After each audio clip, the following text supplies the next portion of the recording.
No vídeo anterior eu falei sobre o mal, né? A ideia de que o mal resulta de um indivíduo que não consegue enxergar as coisas de um modo muito amplo, né? Porque é sempre limitado àquilo que é mais imediato. E daquele vídeo do mal me leva para esse vídeo onde eu gostaria de tratar da questão do autoritarismo.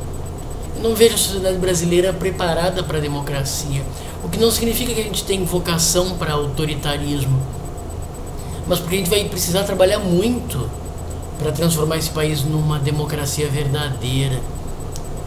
Porque, bom, para estudar autoritarismo você não precisaria estudar governos autoritários, você pode estudar autoritarismo nos grupos humanos com os quais você convive, no seu local de trabalho, no prédio onde você mora, numa reunião de condomínio, onde aparentemente existe aquele discurso democrático, né, de que todos fazemos parte deste grupo, dessa organização, mas no final das contas as decisões são tomadas por 2 ou 3 pessoas. É muito fácil num condomínio você ter obras que são feitas que sequer foram discutidas, né? Quando aquelas que foram discutidas na última reunião de condomínio sequer foram implementadas. Nós não temos essa prática democrática, porque requer uma maneira de enxergar as coisas que ultrapassa aquilo que nós vemos num primeiro momento, né? E geralmente tomamos como na nossa decisão simplesmente a partir das informações mais limitadas que temos, né? Agora, há um outro aspecto interessante, pensar nos ingredientes que tornam alguém autoritário, né? Eu acho que, em primeiro lugar, você parte de alguém que não tem muita ideia do que fazer, alguém muito ausente, despreparado, limitado, sem essa visão ampla, só com a sua visão de especialista. E alguém que, quando pressionado a agir, age muitas vezes violentamente. Não necessariamente uma violência física, pode ser uma violência, segundo o meu amigo Gabriel da Sociologia, né, uma violência simbólica, né? Às vezes as palavras são ditas de uma maneira que agride. Então você tem, de um lado, no autoritarismo, essa origem de uma pessoa despreparada, sem capacidade, sem visão, e quando pressionada só sabe reagir de modo, às vezes, a fechar a cara, ou dizer algum tipo de palavrão, ou um discurso mais agressivo, né?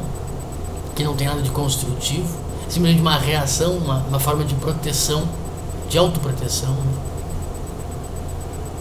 E a gente observa que se o país inteiro não tem essa visão democrática, essa prática democrática, e quem chega ao poder só pensa em si, estão aí os níveis de corrupção explodindo no Brasil.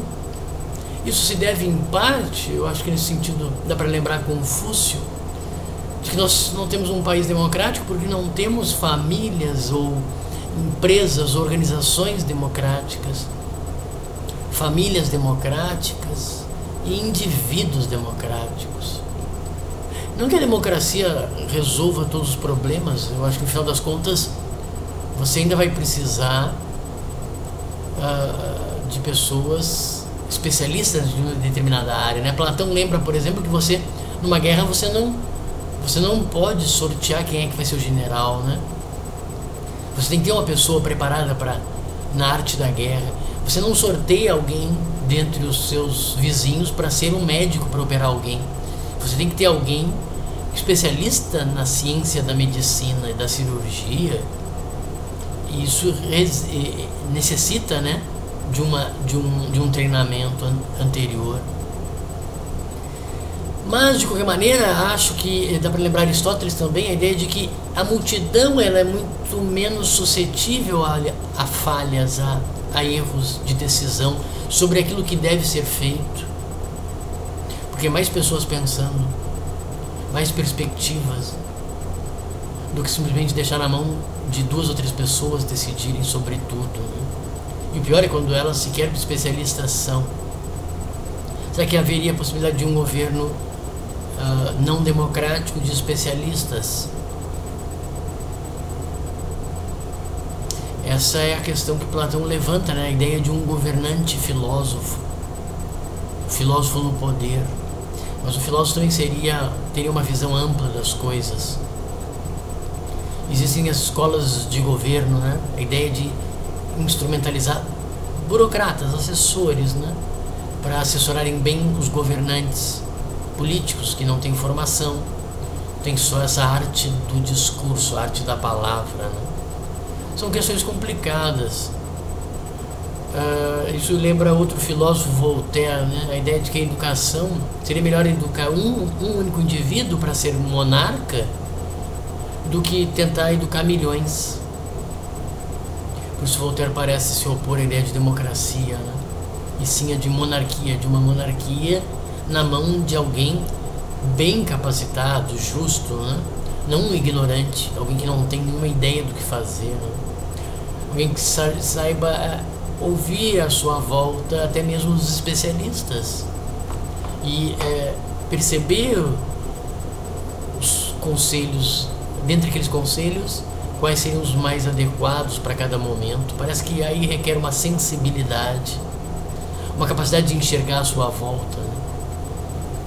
Pois bem, afinal das contas, esse vídeo consistiu em refletir sobre o autoritarismo e está muito presente nos dias de hoje, até entre pessoas que a gente nem esperaria, mas que se revelam totalmente incapazes de ter ideias próprias e, quando pressionadas, agem de modo violento. E, no final das contas, tudo repousa na ideia da especialização. Talvez esse seja a grande utilidade da educação, pelo menos a educação básica, né? De primeira a 9ª série e depois o ensino médio. A ideia de dar uma visão ampla das coisas. Seria uma pequena vacina tentando prevenir a ignorância, né, dos especialistas.